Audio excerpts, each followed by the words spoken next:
your expenditures, but that is your profit. You cannot, if you want to, the running expenditures you are spending on your running expenditures, and you want to buy a car, and now that car, buying a car does not come in the running expenditures. So that will, you have to buy that car from your profit. So you have to take out from the profit that amount, 20%, then you can buy a car. You cannot say, okay, this is my running expenditure, now I want to buy a car, I've got money, I've got some profit, so I'll just go and buy a car. No. When you are purchasing something, apart from your running expenditures, that profit is your profit, and from that profit you have to give it out 20, then the remaining from that profit you can buy cars, you can buy any purchase, you can purchase anything. You cannot include that money in it and you can purchase. You have to exclude that amount, then you can purchase. Yeah, I've got that. Now, there was a young lady who was asking a question that if she gives money to her parents, that they are needy and all that, you said that you give out of 80%. Now, if she's, for instance, is giving a certain percentage, she'll deduct it from her expenses and then work out the profit, or after 20% separately, and then from 80% she takes out fresh. Will that come in expenditure? No, I just explained to this girl was thinking that she can spend the 20% on the parents. That's not right. No, not 20%. No, I'm just trying to explain to the 100. Suppose she's got this son or a daughter is suppose earning member, and she's got or he's got 100 rupees a profit after expenditure on the father or the parent. They can just spend, but they have to spend it from the 80, not from the 20. She was asking that can they spend the 20 on their parents. So I told her, no, she cannot spend the 20 because whatever is left over from the father comes to the children. So the leftover is the profit that you left over your, whatever that you left.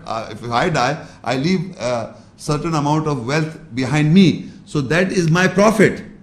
So that means in this world, I have to take care of my children. I have to take care of my parents if they are alive. I have to take care of my brothers and sisters from my 80. 20 are the categories. So all this, I was telling her, she wanted that I can spend on, if my parents are poor and they're in that condition, so I can spend 20 on them. No, you have to spend from your 80 to the parents and 20 to the categories. Okay, just one last one. And that is, there's one there's ambiguity in my mind at least. When you say marriageable age, now marriageable age could be 16, could be 18, could be in army it is 26. You have to specify some kind of age, and then you also say that if he's not mentally retarded, then his age limit can grow or what. So there's no rational system of working the marriageable age out. The purpose of marriage, so in the Quran, the purpose of marriage is basically for reproduction, because the women are your kittil, or for cultivation. That's what the Quran speaks about marriage. It's not a contract living together. It is basically a design system made by God Almighty for cultivation, for producing children. Now, this marriageable age, every woman knows, every man knows, that there is a specific time where her menstruation cycle is complete, then she can bear no children. That is about 45 on average. So women that is why men and parents are more interested that the daughters should get married soon. And Quran also speaks that you marry young girls so that they can produce children. That is the purpose of marriage. But for men, there is no limit. Of course, I understand that 60 or 70, whatever, you can marry at any age. But for men, there is a limitation is there. So that is why I'm telling you, they come onto an orphan class if their age is passing by. They are coming, she comes into that category. That is why Allah is referring to them. I especially refer to an orphan woman. It doesn't refer to orphan man. That ayah that I read to her is referring to an orphan woman. Any woman whose age is passing by and she is not getting married, that means she comes under the category of orphan. Marriageable age, I refer to an orphan woman, if she is not mentally sober, then you should not even marry her. So Allah says you try them first. If they are not sober, do not let them marry. If they are not sobriety or they are not mature enough, then if not marriage, no giving money back to them. If they are sober, then you give them money back and then you marry them. So sobriety is, the word used in Arabic is sober, rushda, is referring for sobriety. Women who are sober, that is the given, the category. But for men, there is no limitation of marriage. I thank you. Yes, please. Assalamu alaikum, Sheikh Sahab. My name is Tanveer Nasir. Assalam. My question is regarding the ayah. In the Quran, Allah says that what Prophet gives you, take it, and what he forbids, you should forbid it.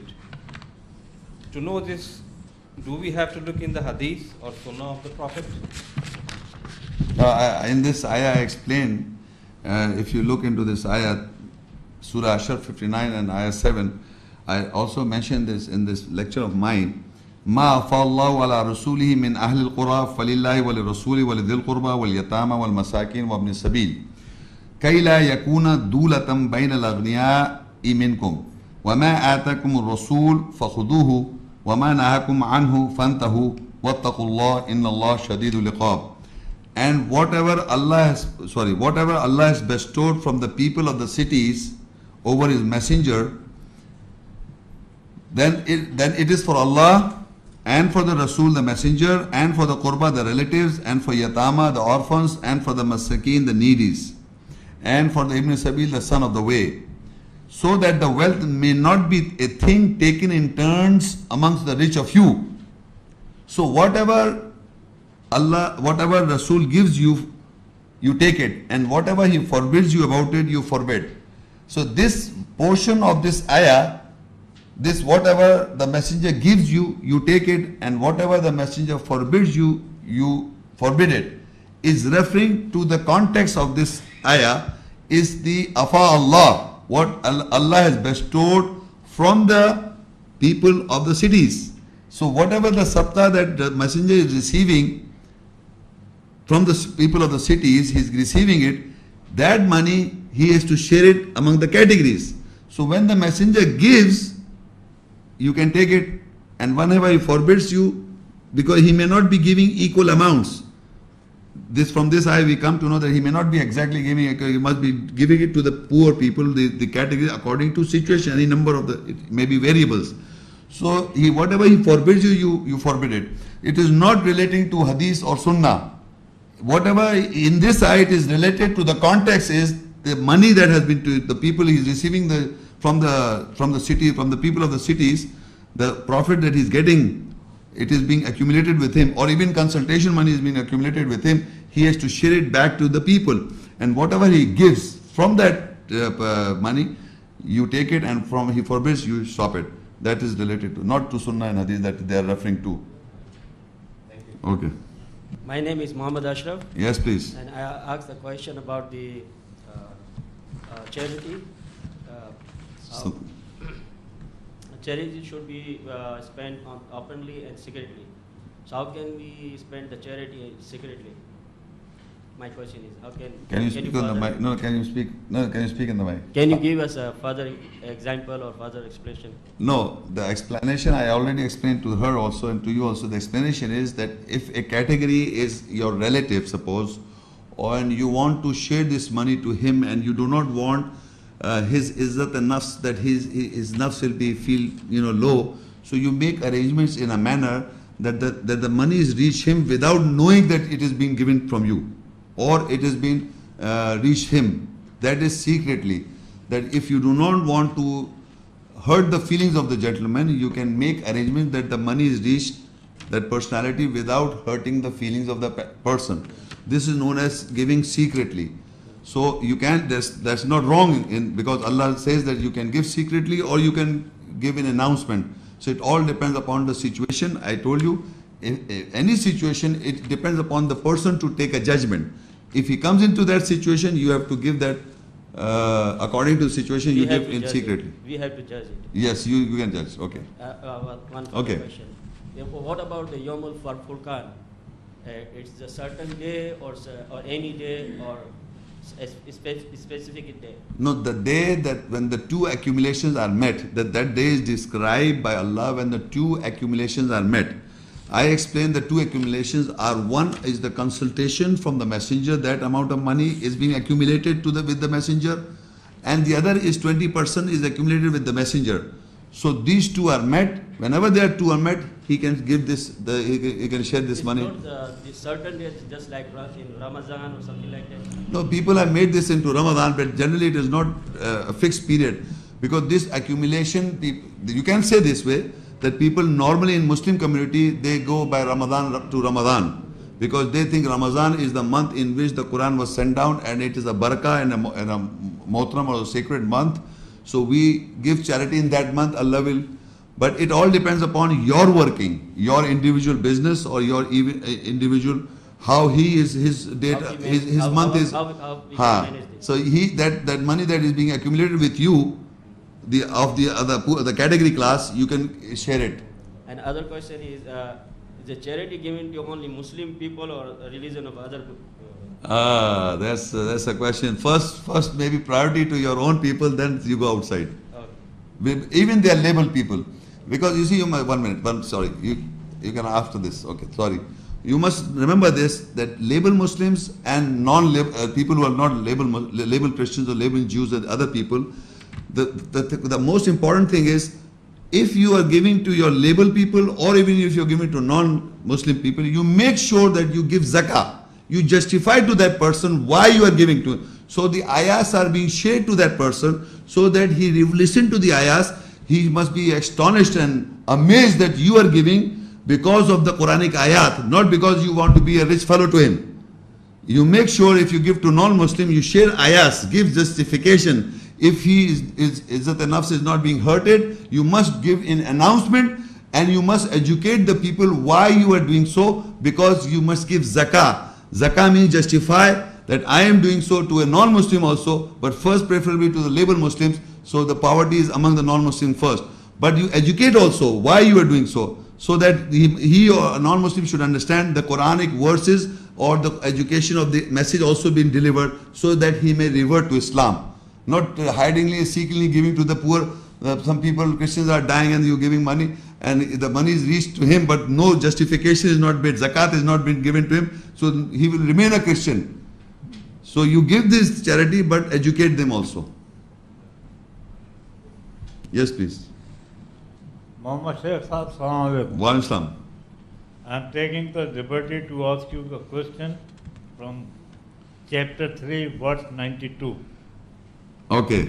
Where Allah says that you cannot attain righteousness unless you spend from what you love more. Instinctively, the man loves his children. Now, would you clarify what to do? Okay, this ayat is referring to Surah Al-Imran, Yes. and that is 92. 392. Okay. Ayat 92. I will open this. Surah Al-Imran 392. لن تنالوا البر حتى تنفقوا مما تحبون وما تنفقوا من شيء فإن الله به عليم. You will never attain righteousness unless you spend from what you love, and whatever you spend from anything, surely Allah is knower with it. Now the question is that Allah says you can never attain righteousness until unless you spend from what you love the most. And instinctively we all love our children, and we have to spend. How can we spend the children? That's your question. The question is that how can we share the children or spend the children for the love of Allah? So there are 3 examples in the Quran. I will just give you the examples. You can read, I can give the reference in Surah Aal-E-Imran 3 ayah 35. You write down the reference, please. Have you understood the question? The question is understood by everybody. How can we spend for the love of the children? So it is, the ayah says, إِذْ قَالَتْ إِمْرَأَةُ عِمْرَانَ رَبِّي إِنِّي نَذَرْتُ لَكَ مَا فِي بَطْنِي مُحَرَّرًا فَتَقَبَّلْ مِنِّي إِنَّكَ أَنْتَ السَّمِيعُ الْعَلِيمُ. Behold, the woman of Imran said, O my Lord, I do dedicate unto you what is in my womb for your special service. You accept from me, surely you are the hearer and knower. So Maryam's mother, when she had this child, wife of Imran, so she dedicated her child, even she was not born, what was in the child. What Maryam, when she was pregnant, wife of Imran, when she was pregnant, so she didn't know what it's a boy or a girl or whatever, but she dedicated the child. She wanted to give this child for the love of Allah to God Almighty, for the job of God's work. That is giving dedication her to Allah. So in the Quran you come to know it was the Zakaria alayhi salam who took care, adopted Maryam. That means she did not, it was her child. This Maryam was the child of Imran, right? But she gave this child, but according to Quran also Zakaria was the caretaker of Maryam. So that means she gave the child to somebody else. She spent that child totally. You have to give your daughter or a son to somebody else to take care of. So Zakaria alayhi salam was a caretaker of Maryam, even though his Imran and mother and father was there. So because she dedicated the child, that is spending the child in the cause of Allah. You do not take care of her, somebody else take care of her.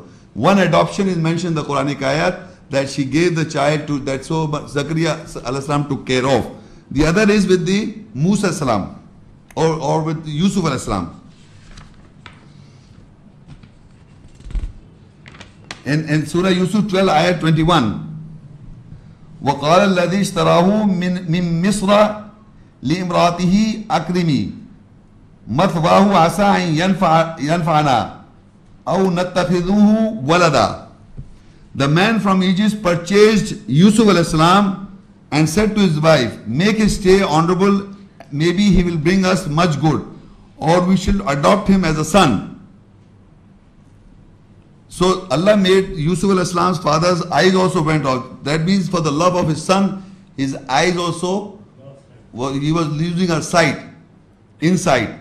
So this child, this Yusuf alayhi salam was brought up by the Egypt's not the Pharaoh, the Aziz of Misr, right? So what I'm saying is what I'm referring to, that this who was adopted, Yusuf alayhi salam spent his child was spent for the love of Allah. He went and was adopted by somebody else. Similarly, Musa salam, Allah asked the Musa's mother, inspired the Musa's mother to give up Musa salam, and it was brought up by Pharaoh. So you note down the reference also.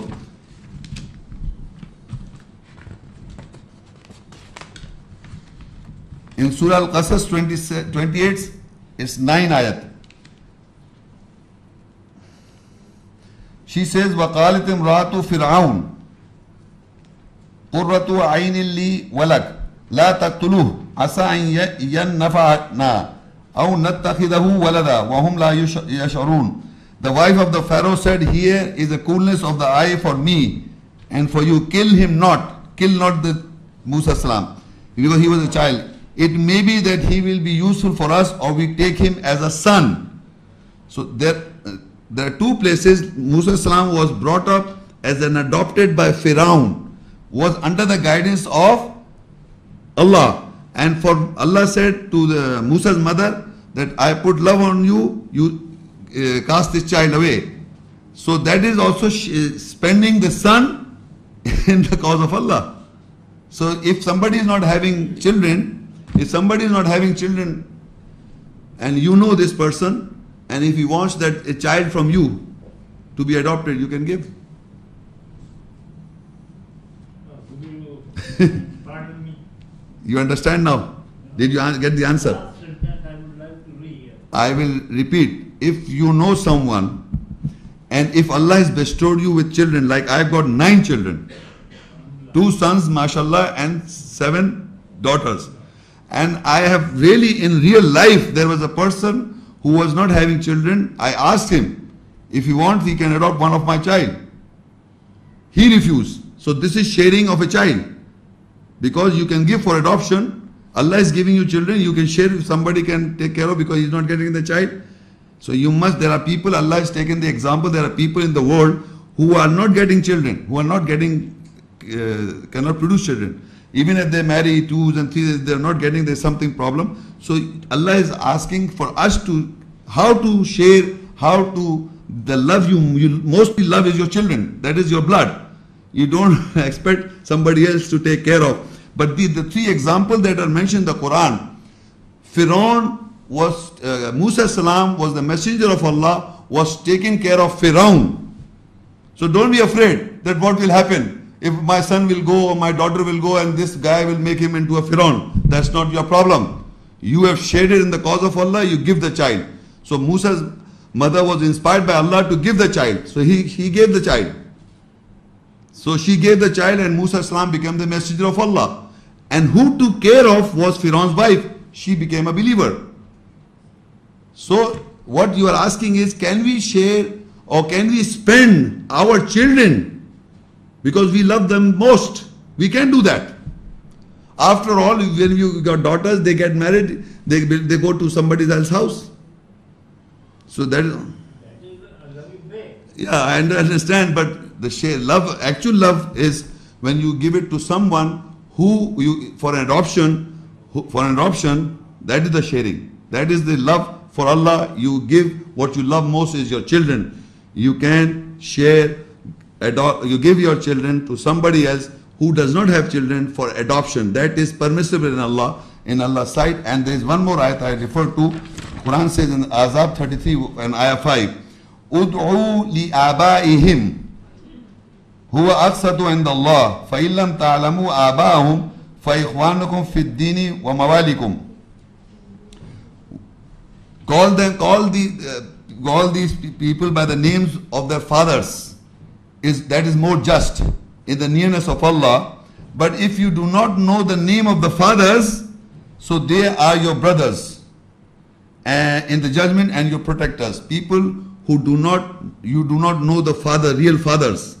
There are sons who have been adopted by somebody, they are not their real fathers. So Allah says, call them by their father's name. If I give you, suppose my child, the name will be mine. You will be a guardian, a custodian or caretaker. But he will be my child. So Allah said, call them by the names of the father. But if you do not know the name of the father, who is the real father, you can do a mistake. It says further, وَلَيْسَ عَلَيْكُمْ جُنَاهٌ فِي مَا أَخْطَأْتُمْ بِهِ. There is no blame on you if you do commit a mistake by calling him the son of yours, John. So Allah says He will forgive you. What counts is the intention of your hearts, and Allah is forgiving, merciful. So now these four ayahs that I refer to is that you can spend, if you love your children the most, if Allah is giving you some good amount of children, and if somebody does not have any, so you can share it, give it to somebody, adopt, let him adopt. There are three cases of adoption and leave it to Allah. Because all these three cases were Yusuf al-Islam the messenger, Musa al-Salam the messenger, and Maryam. They were adopted by somebody else, not by their parents. And they were righteous people in the eyes of God. Yes, please. There's a question, last question. It's okay. So, after this last question. Hello. Assalamu alaikum. How we will give it to Allah and His Messenger? Sorry? How we give to Allah and His Messenger? For Allah and His, you see how we will give to Allah and His Messenger.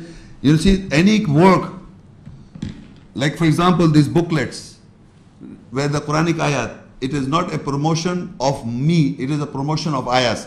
Wherever the Quranic ayahs are being promoted, or the mosque, anything related to Allah and His Messenger, you have to give to that system. For Allah and His Messenger is related to Allah only. Any work that is being done in the cause of Allah is for Allah, or for the Messenger. The mosque is for Allah. You know, these mosques have been purchased and brought up, and maintenance of the mosque is for Allah. I also do Allah's work and Messenger work, all these lectures and everything, that is for Allah and His Messenger. So anything that is in the name for Allah and His Messenger, you should have a clear mind that this money that I'm giving is for Allah and His Messenger. all these madrasas are taking for Allah and Messenger, you must be sure that it is for Allah and Messenger. That is the category of Allah and Messenger. Yes, please. And my question is, fine, you said you have an everyday expenditure of your house, right? Can you speak loudly in the mic? Okay, for example, we take out our profit at the end of the year. Yeah. Okay, and if we make an investment at the end of the year, then we have to make it out of the 80% in our business. Okay. But if during the year, if you make an investment during the year, what does that come into? No, because the profit that you are getting. We calculate our profit at the end of the year. During the year, if you're getting profits. We calculate it at the end of the year. Okay? And then we take out the zakat, the 20% and the consultation and everything. We pay that at the end of the year. But during the course of the year, you put some money into, you buy some property, you invest it in some place else. I mean, so how I understand. You are saying that because you're doing suppose you are doing some business, and in that business, your system works year to yearly basis. Yeah. And in that yearly basis, you are buying, selling, and you are doing business, and this you're not giving 20% all the time. You give in the end of the total profit.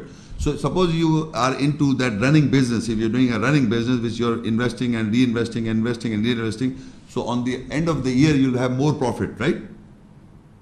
Okay. So you have to give more 20, no problem. And secondly, you understand what I said? Not exactly. You didn't understand, because in the due course of the year, you are buying and selling, or you are doing some business other than the business you are doing. You are investing more money into it. So that you are investing, that means end of the year, you invested something, more profit will come.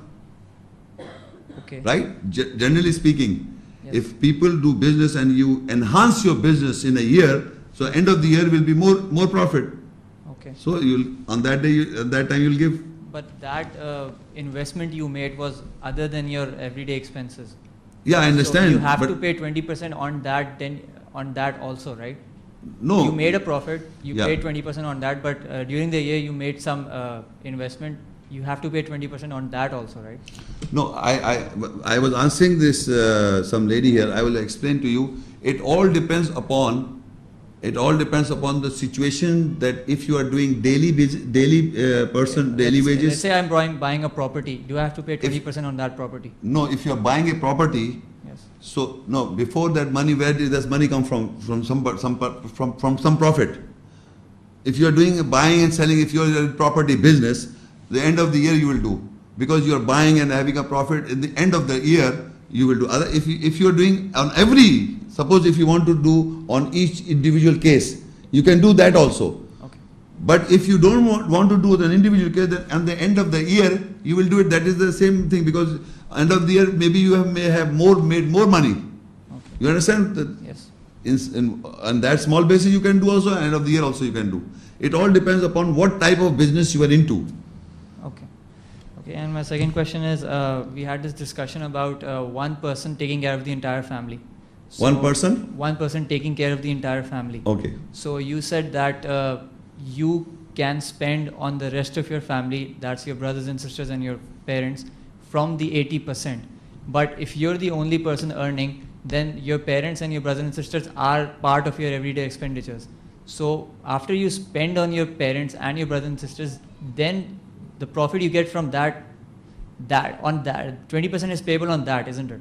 Yes, that's correct. But no, the question was, can we spend 20% on my parents? That's the question. I said no. That's what I answered. You see, what you said, you are living, suppose in a joint family system, you are spending on your parents from 80. You're not spending from that 20. You are spending on your parents, your brothers and sisters and daughters and all the family members you are spending is from your 80%.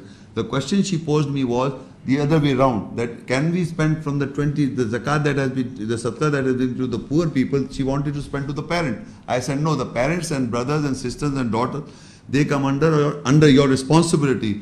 You have to spend from your 80, not from your 20. No, listen, 100 is the profit you get, right? Yes. And that is after you have already spent on your parents and your brothers and sisters who are your So responsibility. that means you have already spent, no? Already spent. Okay. That's fine. That's fine. And what if you increase your lifestyle and all this?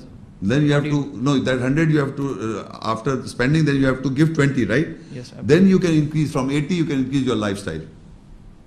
Okay. After spending on your brothers and sisters and fathers and mothers and everybody, you got a profit. Then you take out the 20 and from this 80 you increase your lifestyle. Okay. Inshallah. Okay. And my final question is that hospitals, what category do they come into? Hospitals. Hospitals and these medical institutions, जैसे earthquake में जो चले. No, this is a disaster that has come. If there are any disasters, then the people will become homeless and they can become poor. Of course, they will become orphans. Maybe some will become orphans, some will become poor. So they come under different categories. Miskeen. So according to situation, you will treat them according to condition. That comes who you met. You know, these people have got big funds who people are supporting the orphans. There are women supporting orphans. They're making houses for them. You can do this, but you must understand this classical damage has come. So now you can spend because they are all lost people. Somebody has lost his father, someone has lost his mother, somebody, brother, whatever the situation, they come under different categories. Okay, about the hospitals specifically. Especially you have to make a hospital for them. If I'm donating to a hospital, what category does that come into? I don't know, hospital, why are you donating to the hospital? They can treat, give to the individuals. No, actually the people who cannot pay, they actually treat them for free from our funds. Give it to those category, not to the hospital. If the hospital is taking money, the people who are in need, who wants to be operated, give them so that they can go and be operated. Okay. You give to the hospital, I don't know what type of hospital you're giving to. Okay, and finally, you said that for Allah and the Messenger, you can give to a mosque, right? I said not to the mosque, to the person who is managing that mosque. But for the mosque, you can say. Nowadays, there's a problem on which mosque you give it to because. So give it to IAPC. Okay. If there is a problem and people are divided into sects, we are the only people, we are not divided into sects. Okay. That's a joke. I say you have to decide for yourself, that's why I was saying in the madrasa, you have to decide for Allah and Messenger that who are those people who are really into it. Okay. Right? For Allah and Messenger. Thank you. Okay, there is no more question in the audience, I suppose. Okay, we've come to the conclusion of our session today. I just want to Assalamu alaikum wa rahmatullahi wa barakatuh.